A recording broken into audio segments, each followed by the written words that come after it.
জঙ্গি তৎপরতা ওইভাবে আমরা হচ্ছে যে আজকে বিএনপি নেতাদের রেডের হামলাতে সাহেব দুদিন আগে অভিযোগ করলেন।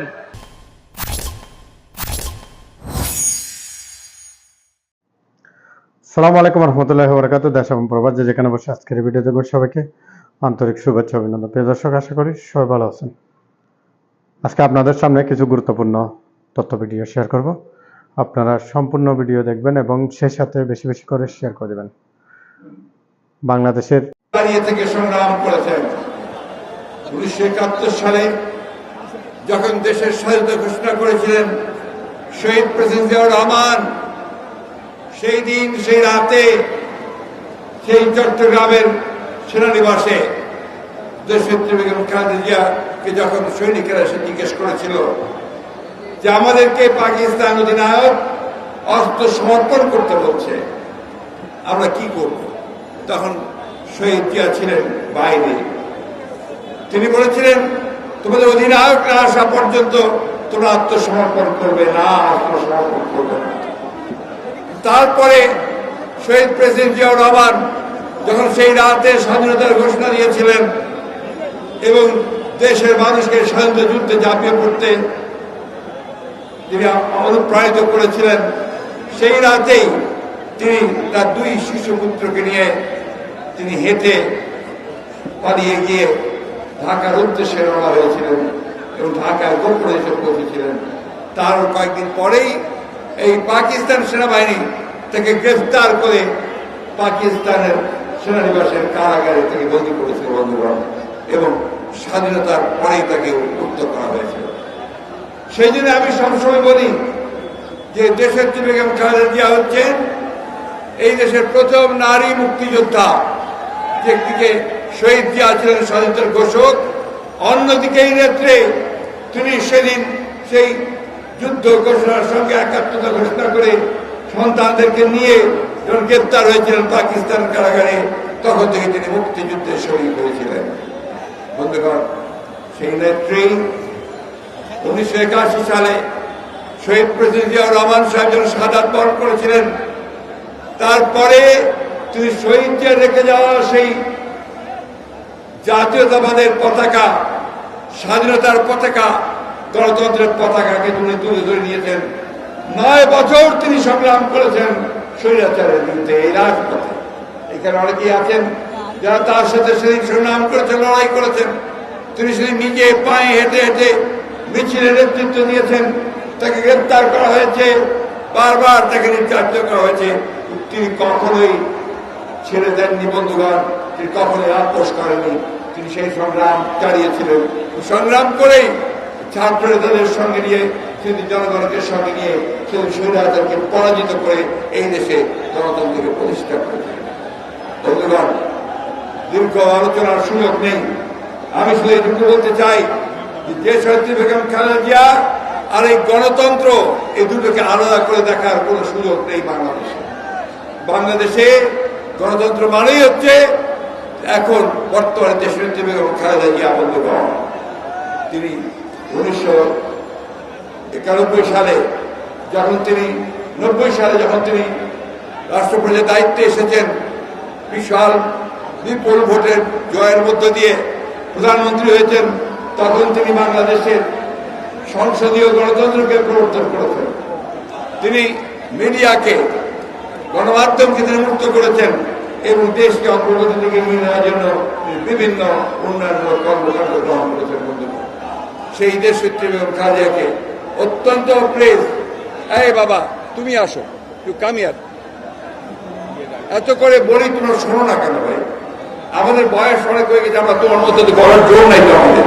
Please listen. আমরা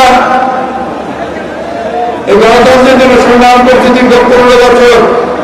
আপনাদের মনে থাকা উচিত যে 2018 সালে যখন দেশের নেত্রীর বিরুদ্ধে একটি সাজানো মামলা তৈরি করে তাকে সাজা দিয়ে দেওয়ার জন্য তারা নিয়ে যায় সেই 18 সালে ফেব্রুয়ারি মাসের 8 তারিখে। সেদিন আপনারা অনেকেই সেই রাস্তায় নেমেছিলেন আমরা নেমেছিলাম।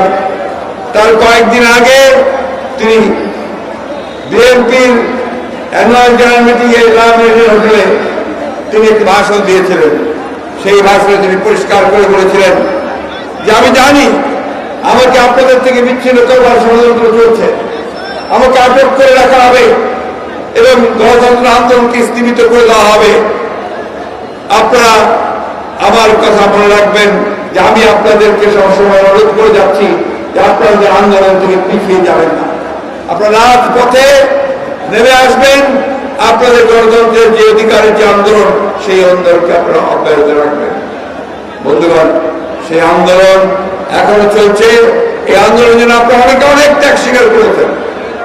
আমাদের 60 লক্ষ মানুষের বিরুদ্ধে মিথ্যা মামলা দেওয়া হয়েছে, আমাদের 700 বেশি মানুষকে গুম করে ফেলা হয়েছে, আমাদের প্রায় কয়েক হাজার মানুষকে হত্যা করা হয়েছে, এক্সট্রাজুডিশিয়াল কিলিং করা হয়েছে। আজকে প্রায় 4000 আমাদের নেতা কর্মীদেরকে মিথ্যা মামলায় সাজা দেওয়া হয়েছে। এখানে বসে আছে অনেকে যারা সাজাপ্রাপ্ত, সাইফুল ইসলাম নীরব সাহেব সহ অনেকেই আছেন যারা সাজাপ্রাপ্ত হয়েছে। আজকে আমাদের ইশরাক, ইঞ্জিনিয়ার ইশরাক এখন পর্যন্ত কারাগারে আটক হয়ে আছে। আমাদের অত্যন্ত প্রিয় নেতা আমাদের আব্দুল সালাম পিন্টু, তাকে আজকে 15 বছর 16 বছর ধরে কারাগারে মিথ্যা মামলা আটক করে রাখা হয়েছে, উৎপত্তিমান বাবরকে আটক করে রাখা হয়েছে। এখন ইলাম সহ আরো অনেক নেতাকে কারাগারে আটক করে রাখা হয়েছে। উদ্দেশ্য একটাই বন্ধুগণ, উদ্দেশ্য হচ্ছে যে বাংলাদেশের গণতান্ত্রিককামী মানুষ, গণতান্ত্রিককামী তরুণ যুবক, তাদেরকে গ্রেফতার করে আটক করে তাদেরকে নির্যাতন করে গুম করে দিয়ে এই দেশে গণতন্ত্রকে চিরদিনের জন্য নির্বাসিত করা করেছিল তারা। তাই আজকে দেখুন কি গোটা দেশের দিকে তাকিয়ে দেখুন, 3টা নির্বাচন হয়ে গেছে। প্রত্যেকটি নির্বাচনেই তারা তাদের দলকে ক্ষমতায় নিয়ে আসার জন্য অনেক কৌশল করেছে। নির্বাচনী ব্যবস্থাকে ধ্বংস করে দিয়ে তারা একদলীয় একতরফা নির্বাচন করার ব্যবস্থা করেছে। প্রথমে করেছে ভোটারহীন 154 জনকে আপনার নির্বাচিত ঘোষণা করে দিয়ে একটা পার্লামেন্ট গঠন করেছে। 18তে তারা নির্বাচনের আগের রাত্রে সমস্ত কেন্দ্রগুলো দখল করে নিয়ে তারা ভোট দিয়ে সেগুলো আমার সরকার গঠন করেছে। আর এইবার তারা 24 তারিখে আমরা নির্বাচন বর্জন করেছি। তারা যখন কোনো প্রার্থী পায় না, নিজেদের মধ্যে প্রার্থী সৃষ্টি করে তারা দামি ইলেকশন করেছে। বন্ধুগণ, এই হচ্ছে তাদের গণতন্ত্রের নমুনা। এইভাবে তারা গণতন্ত্রকে ধ্বংস করে দিয়েছে। বন্ধুগণ, আপনাদের ত্যাগ এটা অবশ্যই আজকে এই দেশের গণতান্ত্রিক ইতিহাসে স্বর্ণাক্ষরে লেখা থাকবে, কিন্তু এটাই এখন পর্যন্ত পর্যাপ্ত নয়। আমাদেরকে রাজপথে আরো তীব্র তীব্র তীব্র আন্দোলন করে তুলতে হবে। বন্ধুগণ, আমরা জানি, বারবার করে আমরা পড়েছি, আমাদের কবিরা বলেছেন যে মানুষের মৃত্যু হয় একবার দুইবার না। শেক্সপিয়ার তার কবিতার মধ্যে বলেছিলেন, cowards die many times before their death, but of all the wonders it seems to be most strange that man should die out of fear. ভয়ে মারা যাওয়ায় কোনো পৌরুষ নেই। ভয়ে মারা যাওয়ার চাইতে আসলে সাহস করে প্রতিরোধ করে তোলাই হচ্ছে একমাত্র কাজ। বন্ধুগণ, আজকে বারবার আমাদের কথা বলতে হচ্ছে এই জন্যে যে আজকে এই পরিবর্তন যে নিয়ে আসে, এই পরিবর্তন কিন্তু শুধুমাত্র আমাদের মতো বয়সী লোকজনদের দিয়ে আসে না, পরিবর্তন আসে তরুণ যুবক শ্রেণীদের মাধ্যমে। তাই আজকে আবারও বলতে চাই যে আজকে এই সরকার এই দেশকে ধ্বংস করে দিয়েছে। এই আওয়ামী লীগের সরকার একটা দখলদারি সরকার। এরা কর্মতী জনগণের কোনো ম্যান্ডেট পায়নি। তারা একদিকে বাংলাদেশের রাজনৈতিক কাঠামো ধ্বংস করেছে, অন্যদিকে তারা অর্থনৈতিক কাঠামোকে ধ্বংস করে দিয়েছে। এই যে আমার অনেক ভাই আজকে রিক্সার উপরে দাঁড়িয়ে আছেন, এরা এখন 3 বেলার খেতে পান না ঠিক মতো। প্রতিদিন তাদের ঘরে যে খাবার নিয়ে যেতে হয়, সেই খাবারটাকে অপর্যাপ্ত খাবার, তার তেল লবণ চাল ডাল কিনতে তারা হিমশিম খেয়ে যাচ্ছেন। ভয়ঙ্কর ভাবে সেই মুদ্রাস্ফীতি হয়েছে, জিনিসপত্রের দাম বেড়ে গেছে। কেউ চিকিৎসা পায় না, শিক্ষার ব্যবস্থা ধ্বংসের দিকে নিয়ে গেছে। আজকে অর্থনীতিকে ব্যাংকগুলোকে লুটপাট করে তারা আজকে বিদেশে টাকা পাচার করে দিচ্ছে। তার প্রতিদিন খবর কাগজে আপনারা দেখছেন তাদের সরকারি কর্মকর্তারা এখন বের হয়ে আসছে। সেনাবাহিনীর সাবেক প্রধান আমরা চিন্তা করতে পারি না, সে আজকে দুর্নীতির সঙ্গে জড়িত, গণতন্ত্র ধ্বংস করার সঙ্গে জড়িত। আজকে অবিশ্বাস্য লাগে যখন দেখি পুলিশ বাহিনী প্রধান সাবেক তারা হাজার হাজার কোটি টাকার মালিক, সে ন্যাশনাল বোর্ড অফ রেভিনিউ ইন্ডিয়ার তার একজন কর্মকর্তা কয়েক হাজার কোটি টাকার মালিক, আরো একজন কর্মকর্তা সেও আপনার কিভাবে মালিক। এরকম ঠক বাঁচতে গাও জাল হয়ে যাবে। কিন্তু বড় বড় আরো যারা আছেন, যারা রাঘব বোয়াল, যারা এই চুরির হোতা, তাদেরকে কিন্তু এখন পর্যন্ত ধরা হচ্ছে না। বন্ধুগণ, আজকে এই দেশ এই আওয়ামী লীগের হাতে, এই বর্বরদের হাতে, লুটেরাদের হাতে একটু নিরাপদ নয়। একদিকে তারা আমাদের ভোটের অধিকারকে হরণ করে নিয়ে গেছে, অন্যদিকে আমাদের দেশের বেগম খালেদা জিয়া, যিনি গণতন্ত্রের মা, যিনি গণতন্ত্রের সঙ্গে একাত্ম, তাকে বাদ দিয়ে গণতন্ত্র চিন্তা করতে হবে না। তাকে মিথ্যা মামলায় জড়িয়ে আজকে সাজা দিয়ে আটক করা হয়েছে। প্রায় 6 বছর তিনি আটক আছেন। বন্ধুগণ, কত রকমের সব কৌশল বের করে, নতুন নতুন কৌশল। আমরা খুব পরিষ্কার করে বলতে চাই, দেশের নেত্রীকে মুক্ত করুন, অন্যথায় আপনাদেরকে যে কোনো পরিণতির জন্য তৈরি থাকতে হবে। বন্ধুগণ, এই দেশের মানুষ কখনো এই দেশের নেত্রীকে এভাবে অন্যায়ভাবে তাকে কারাগারে বন্দি অবস্থায় তাকে চলে যেতে দেবে না, এটা আমাকে মনে রাখতে হবে। শেষ কথা বলতে চাই, আমি আজকে পরিষ্কারভাবে সকলের তরফ থেকে, দলের তরফ থেকে আহ্বান জানতে চাই, দেশের নেত্রী বেগম খালেদা জিয়া আমাদের গণতন্ত্রের প্রতীক, আমাদের আন্দোলনের প্রতীক।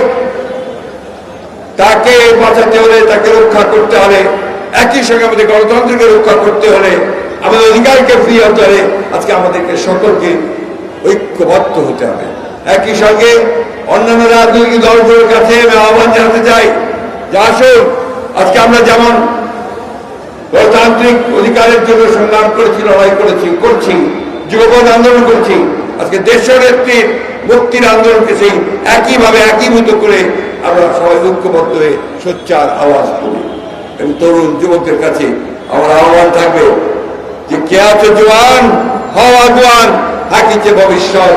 তোমাদের হাতে নির্ভর করছে এই দেশের ভবিষ্যৎ পরিবর্তন। একটা গণতান্ত্রিক দেশ, একটা সত্যিকার অর্থেই জনগণের দোষ, একটা জনগণের অধিকার যেখানে সুপ্রতিষ্ঠিত হবে, সেই দেশ আমরা আনতে চাই। আমাদের নেতা ভারপ্রাপ্ত চেয়ারম্যান তারেক রহমান আজকে সুদূরে তিনি নির্বাচিত হয়ে তার প্রতি চরম অন্যায় করা হয়েছে। তাকে মিথ্যা মামলা দিয়ে, তাকে সাজা দিয়ে তাকে নির্বাসিত করে রাখা হয়েছে। আমরা সেখান থেকে তার বেরিয়ে আসার মুক্তি চাই। বন্ধুগণ, আমরা সমস্ত নেতা কর্মীদের মামলাগুলো প্রত্যাহার চাই।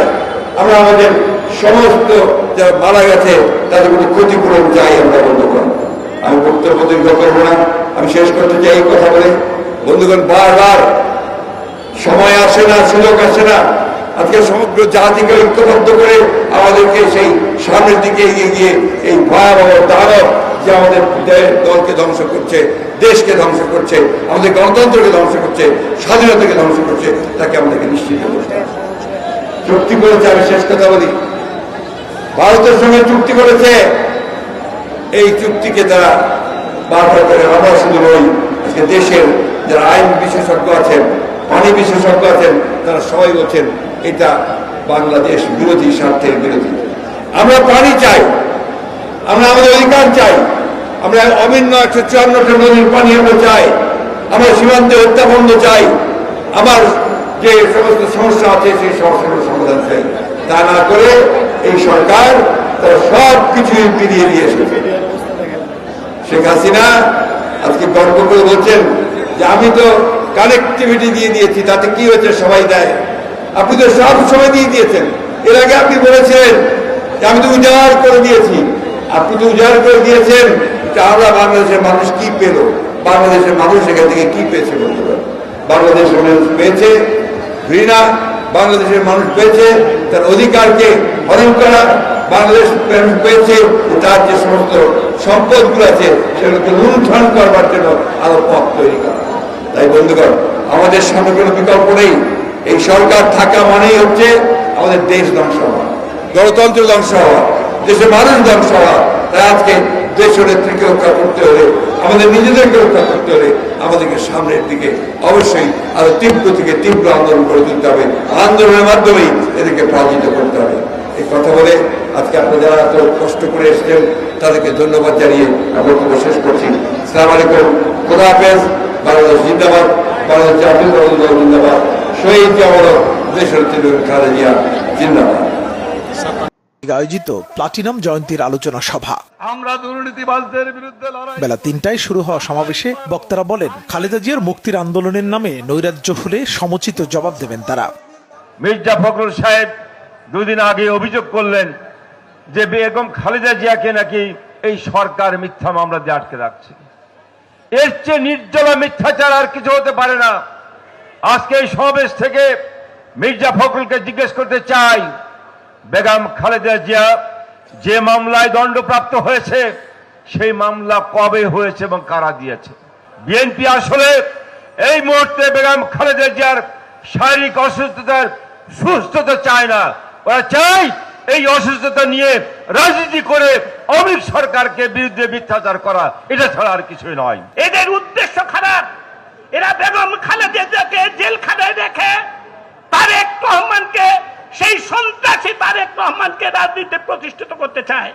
এরা বেগম খালেদা জিয়ার মুক্তি চায় না বলে আদালতের দরজায় যায় না।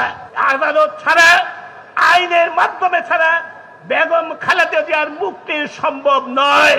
এ সময় প্রধান অতিথির বক্তব্যে দলটির সাধারণ সম্পাদক ওবায়দুল কাদের বলেন, বিএনপির আন্দোলনে আওয়ামী লীগ সরকার একটুও বিচলিত নয়। বিএনপিতে এখন একমাত্র আতঙ্কের নাম তারেক রহমান বলেও মন্তব্য করেন তিনি। দুর্নীতির বিরুদ্ধে কথা বলে, তাদের মধ্যে কত যে দুর্নীতিবাজ, একটু খুঁজে দেখেন, পেয়ে যাবেন। দুর্নীতিবাজ আছে, আশেপাশেই আছে, দুর্নীতিবাজ আছে। দুর্নীতিবাজের ক্ষমা নেই। বিএনপির দুর্নীতির বিরুদ্ধে কোনো কথা বলার থাকে না। বিএনপি মানেই দুর্নীতিবাজ, জাতীয়তাবাদী দুর্নীতিবাজ দল। তারেক রহমানের মধ্যরাতের ফরমানে মির্জা ফখরুল এবং গয়েশ্বর চন্দ্র রায়রা ছিটকে পড়তে পারেন বলেও মনে করেন আওয়ামী লীগ সাধারণ সম্পাদক ওবায়দুল কাদের। দালালি করতে চেয়েছিলেন। মুহিবুল্লাহ মুহিব, বাংলা ভিশন। এখনো দাঁড়িয়ে গুলশানের হোলি আর্টিজান রেস্টুরেন্টের সেই ভবনটি। ইতিহাসের নজিরবিহীন জঙ্গি হামলায় ৮ বছর আগে এখানেই নৃশংসভাবে হত্যা করা হয় 18 বিদেশি সহ 22 জনকে। জঙ্গি হামলায় সেদিন নিহত হন 2 পুলিশ সদস্য। নিহত 2 পুলিশ সদস্যের স্মরণে গুলশানের দীপ্ত শপথ ভাস্কর্যে ফুলেল শ্রদ্ধা জানান র্যাব সদস্যরা। শ্রদ্ধা নিবেদন শেষে দেশে জঙ্গিবাদের অবস্থান নিয়ে জানান র্যাব প্রধান। জঙ্গি তৎপরতা ওইভাবে আমরা খুব সুস্পষ্ট, আমাদের কাছে কোনো নাই, তথ্য নাই, এবং পরিস্থিতি এখন অনেক আমি বলবো যে অনেকটাই নিয়ন্ত্রণে। শুধু তাই না, আমি এটা দাবি করতে চাই যে Bangladesh is the safest country in the world. এখন এই ধরনের কোনো সংখ্যা আমাদের মধ্যে নাই। আমরা শুধুমাত্র না, আপনার ফিজিক্যাল না, ভার্চুয়াল ওয়ার্ল্ডে আমাদের নজরদারি রয়েছে। সো আমি আপনাদের মাধ্যমে এই দেশের সাধারণ মানুষকে, সবাইকে আমি আশ্বস্ত করতে চাই যে এই দেশে আর কখনোই এই জঙ্গিবাদের উত্থান এবং মৌলবাদের উত্থান আর কখনই হবে না। এরপর দীপ্ত শপথ ভাস্কর্যে ফুলের শ্রদ্ধা জানান পুলিশ সদস্যরা। বিভিন্ন জায়গায় আমরা দেখে থাকি যে জঙ্গি আক্রমণ হওয়ার পরে তারপরে অপারেশন হয়, কিন্তু বাংলাদেশই একমাত্র উদাহরণ যে বিভিন্ন অপারেশন আমরা করতে সক্ষম হয়েছি, যে তাদের অপারেশন অর্থাৎ জঙ্গি আক্রমণ হওয়ার আগে আমাদের কাছে তথ্য ছিল এবং আমরা ইন্টেলিজেন্স লেড পুলিশিং করে সেটি জানতে পেরেছি এবং তাদেরকে ঠিক সেইভাবে অ্যাটাক করতে পেরেছি এবং আমরা অনেক ক্ষেত্রেই সেটি নির্মূল করতে সক্ষম হয়েছি। এসবি প্রধান জানান, জঙ্গি ইস্যুতে জিরো টলারেন্স নীতিতে সরকার। এ সময় বাহিনীর দুর্নীতি নিয়েও কথা বলেন তিনি। ব্যক্তির দায় আসলে সংগঠনের না, সেটিকে আমরা অ্যাফোর্ড করি, এন্ডোর্স করি, কিন্তু পাশাপাশি কখনো কখনো অতিরঞ্জিত কিংবা খণ্ডিত থাকে।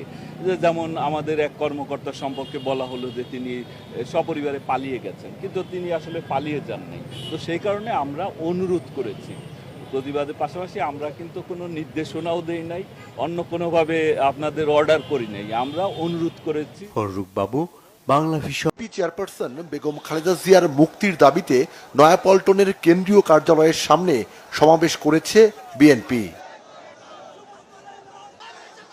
পূর্ব ঘোষিত কর্মসূচি, তাই শনিবার দুপুরের আগ থেকেই নয়াপল্টনমুখী মানুষের ঢল। বিএনপি নেতাকর্মীদের এসব মিছিল থেকে বেগম খালেদা জিয়ার মুক্তির জোর দাবি জানানো হয়।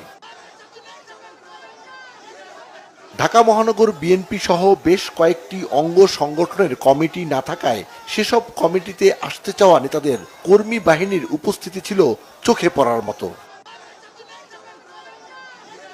বিএনপি নেতারা অভিযোগ করেন, রাজনৈতিক প্রতিহিংসার কারণে বেগম খালেদা জিয়াকে বন্দী করে রেখেছে সরকার। ভারতের সাথে অসম চুক্তির অভিযোগ করেন তারা। বলেন, দেশ বিরোধী কোনো চক্রান্ত মেনে নেবে না জনগণ।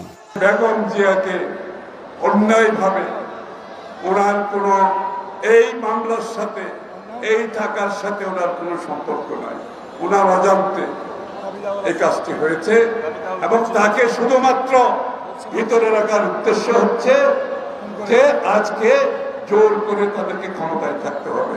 তাহলে আবার ঘুরে আসি, যেখানে অন্যায় আইনে পরিণত হয় সেখানে প্রতিরোধ অনিবার্য।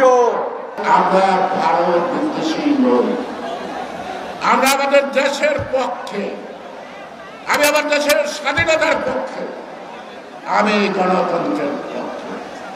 সুতরাং আমার গণতন্ত্রের লড়াই, আমার নেত্রীর মুক্তির লড়াই কেউ যদি মনে করে আমরা কোনো দেশের বিরুদ্ধে আমাদের কিছু করার না।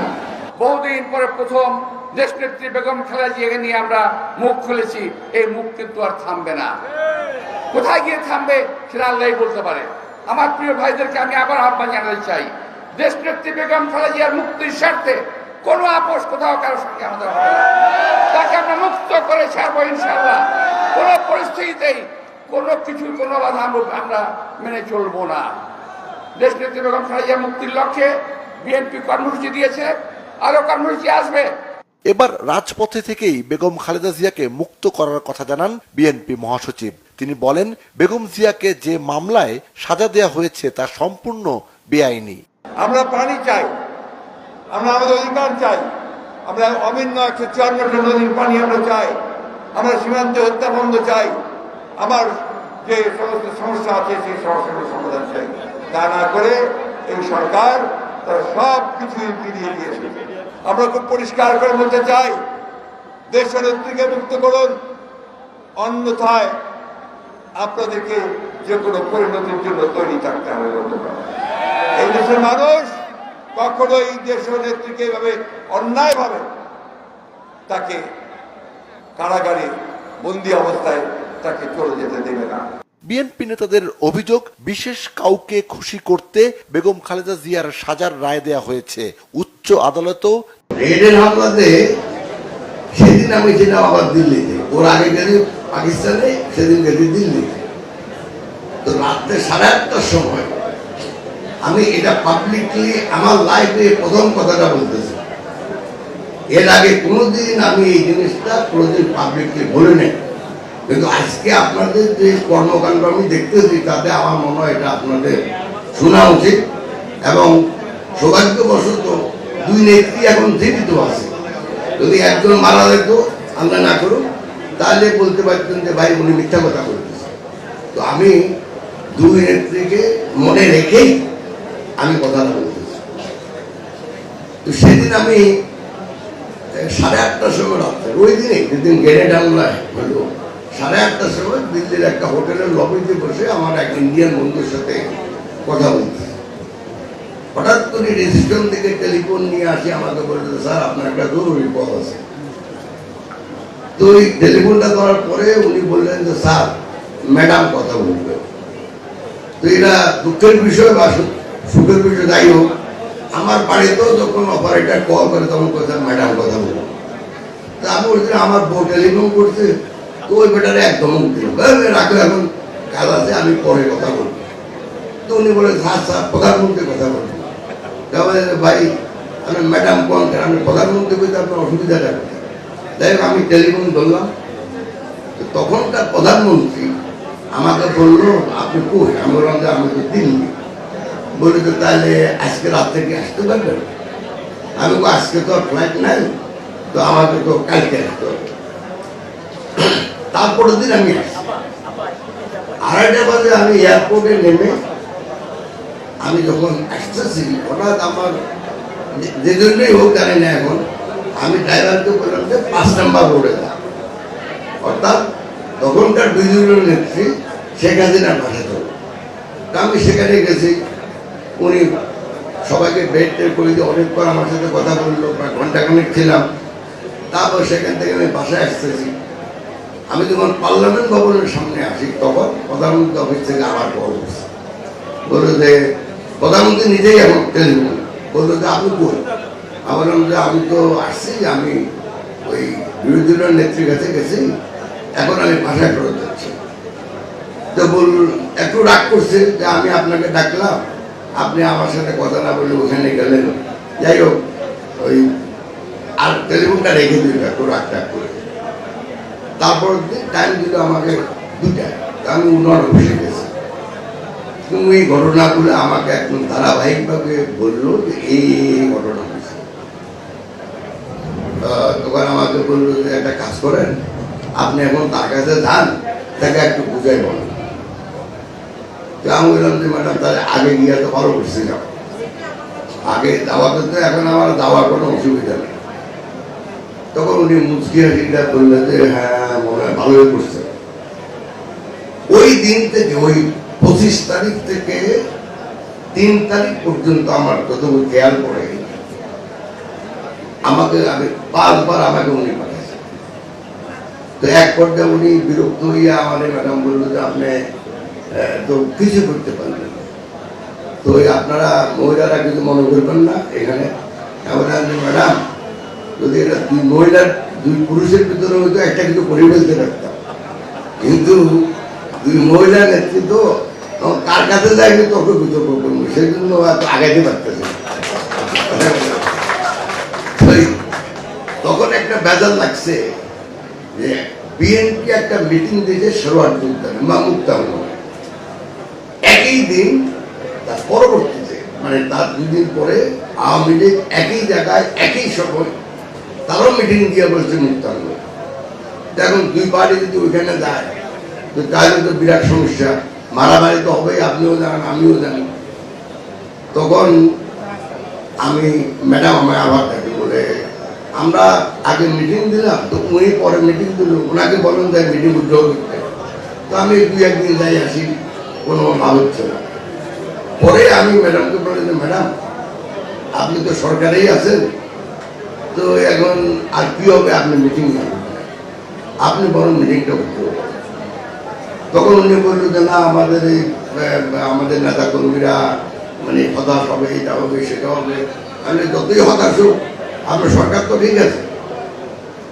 এবং ম্যাডাম সেই মিটিং উইথড্র করছে, এগুলি ইতিহাসের লেখা আছে, পেপার দেখলে বুঝতে পারে। তো কথাটা এই জন্য বললাম যে চেষ্টা আমরা যারা যদি যতটুকু আমাদের সামর্থ্য আছে আমরা আগেও করছি, কিন্তু দুঃখের বিষয় হলো যে দিন দিন কিন্তু ওই বিভক্তিটা আরো বেড়ে গেছে। এবং এই বেড়ে যাওয়ার পিছনে বিএনপি নেতাদের আন্দোলনে তত জোর নেই, মুখের বিষ যত জোর। তাদের মুখের বিষ উগ্র, আরো উগ্র, ভয়ঙ্কর উগ্র, কিন্তু তাদের আন্দোলন কি আন্দোলন? আন্দোলন 2 ফুলের গান। এ আন্দোলন 2 ফুলের গান। এতে আওয়ামী লীগ সরকার একটুও বিচলিত নয়। কি বলবো, বিএনপিতে এখন আতঙ্কের নাম তারেক রহমান। তারেক রহমান আতঙ্কের নাম। মধ্যরাতে টেমস নদীর পার থেকে ফরমান আসে, ওই উইকেট বাদ নতুন উইকেট আসে। একজন গেল, আরেকজন এলো, মধ্যরাতের ফরমান। তারেক রহমানের এই ফরমানে ফখরুল সাহেব আপনি কোথায় যান, গয়েশ্বর বাবু আপনি কোথায় যান, কেউ জানে না। এজন্যই এখন তারেক রহমানের বন্দনা করছে। তারেক বন্দনা বেড়ে গেছে। বিএনপিতে লন্ডনে বসে কি করে, কর্মসূচি দেয়, মেড ইন লন্ডন। কর্মসূচির নাম মেড ইন লন্ডন। নতুন নেতৃত্ব পাঠা ফরমান আকারে। এই নতুন নেতৃত্বের নাম মেড ইন লন্ডন। লন্ডনে বসে নেতা বানায়, লন্ডনে বসে কর্মসূচি দেয়। এই কর্মসূচি কেউ মানে? বাংলাদেশের জনগণ এই মেড ইন লন্ডন কর্মসূচি মানে? মানবে? খেলা কিন্তু হবে, ছেড়ে দেয়া হবে না। দাসত্ব ইজারা কাকে বলে ভুলে কি গেছেন? প্রধানমন্ত্রী নরেন্দ্র মোদী প্রথমবার ক্ষমতায় আসার পরের দিন সকালে ভারতীয় হাইকমিশনের অফিস বন্ধ, সে অফিসের সামনে বিএনপি নেতারা ফুলের মালা আর মিষ্টি নিয়ে হাজির। মনে আছে? দালালি করতে চেয়েছিলেন, পারেননি, পাত্তা পাননি। যত দোষ নন্দ ঘোষ আওয়ামী লীগে, আমাদের সাথে বন্ধুত্ব। আপনারা দাস হয়েও ভারতের সমর্থন চান ক্ষমতার জন্য। আপনারা যে কারো দাসত্ব মেনে নিতে কোনো আপত্তি আপনাদের